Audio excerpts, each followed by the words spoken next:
தமிழக அரசியல் வரலாறு என்பது புதியவர்களுக்கு அவ்வளவு எளிதில் கதவுகளை திறந்துவிடாத ஒரு கோட்டை. குறிப்பாக வெறும் திரையுலக புகழை மட்டுமே நம்பி களம் கண்ட பல ஜாம்பவான்களே இங்கு தடம் தெரியாமல் போன கதைகள் உண்டு. அப்படி இருக்க 2026 சட்டமன்ற தேர்தலில் எவராலும் அசைக்க முடியாத திராவிட பேர் இயக்கங்களின் அடித்தளத்தையே அதிர வைத்திருக்கும் நடிகர் விஜயின் இந்த விஸ்வரூப வெற்றிக்கு பின்னால் இருக்கும் மர்மம் என்ன? அரசியல் அறிஞர்கள் வியக்கும் இந்த மெஸ்ஸியா ஃபேக்டர் விஜய்க்கு எப்படி சாதகமாக அமைந்தது? இதனை ஒரு விரிவான ஆய்வாக இப்போது பார்க்கலாம். தமிழக அரசியலில் திரைத்துறை என்பது வெறும் பொழுதுபோக்கு மட்டுமல்ல, அது ஒரு இணை அரசியல் மொழியாகவே பல சதாப்தங்களாக இருந்து வருகிறது. புரட்சித் தலைவர் எம்ஜிஆர் முதல் ஜெயலலிதா வரை திரையில் இருந்து செயலகத்திற்கு சென்ற பயணம் தற்செயலானதல்ல. ஆனால் விஜயின் இந்த பயணம் முந்தியவர்களிடம் இருந்து சற்றே மாறுபடுகிறது.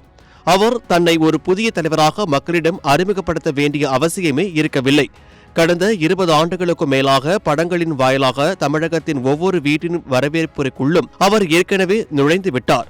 இந்த நீண்ட கால பரிச்சயமே தற்போது அவருக்கு ஒரு மிகப்பெரிய அரசியல் முதலீடாக மாறியிருக்கிறது. ஒரு அந்நியராக இல்லாமல் நம் வீட்டு பிள்ளை என்ற உணர்வை தொண்டர்கள் மத்தியில் விதைத்ததே இந்த மாற்றத்திற்கு தொடக்க புள்ளியாக அமைந்தது. இங்கு ஒரு சுவாரஸ்யமான முரண்பாடு இருப்பதை நாம் கவனிக்க வேண்டும். பொதுவாக ஒரு தலைவருக்கு நீண்ட கால சட்டமன்ற அனுபவமோ அல்லது நிர்வாக பின்னணியோ இருக்க வேண்டும் என்று மக்கள் எதிர்பார்ப்பார்கள். ஆனால் விஜயை பொறுத்தவரை அந்த அனுபவமின்மையே அவருக்கு ஒரு கவசமாக மாறியுள்ளது. கொள்கை ரீதியான சிக்கலான விவாதங்களிலோ அல்லது நீட் தேர்வு, கீழடி போன்ற தீவிரமான கொள்கை முடிவுகளிலோ அவர் ஆழமாக இறங்காமல் ஒரு தெளிவான உத்தியை கையாண்டார். அதாவது தன்னை ஒரு கொள்கை வகுப்பாளராக காட்டிக் கொள்வதை விட ஆளுங்கட்சியான திமுகவிற்கு ஒரு வலுவான மாற்று சக்தியாக மட்டுமே தன்னை முன்னிறுத்திக் கொண்டார். இந்த நேரோ பிட்ச் எனப்படும் நுட்பமான அணுகுமுறை அவரை விமர்சனங்களில் இருந்து பாதுகாத்தது. விரிவான வாக்குறுதிகளை தந்து சிக்கிக்கொள்வதை விட நேர்மையான மாற்றம் என்ற ஒற்றை புள்ளியில் அவர் நின்றது வாக்காளர்களை வெகுவாக கவர்ந்தது. தமிழக மக்களின் அரசியல் கற்பனையில் ஒரு விசித்திரமான அம்சம் உண்டு. அமைப்பிற்கு உள்ளே இருந்து வரும் தலைவர்களை விட அமைப்பிற்கு வெளியில் இருந்து வந்து அநீதிகளை தட்டி கேட்கும் ஒரு நாயகன் பிம்பத்தின் மீது மக்களுக்கு எப்போதும் ஒரு தீராத ஈர்ப்பு உண்டு. விஜய் தன்னை ஒரு நிர்வாகியாக அல்லாமல் இந்த தேக்கமடைந்த அரசியல் அமைப்பை சரி செய்ய வந்த ஒரு இரட்சகராக அல்லது நிவாரண சக்தியாக வடிவமைத்துக் கொண்டார். அடிமட்ட தொண்டர்களுடன் நேரடி தொடர்பு இல்லாத போதும் ஒரு எட்டாத உயரத்தில் இருக்கும் நாயகனாக அவர் இருந்தது மக்களிடையே ஒருவித மரியாதையும் எதிர்பார்ப்பையும் அதிகப்படுத்தியது.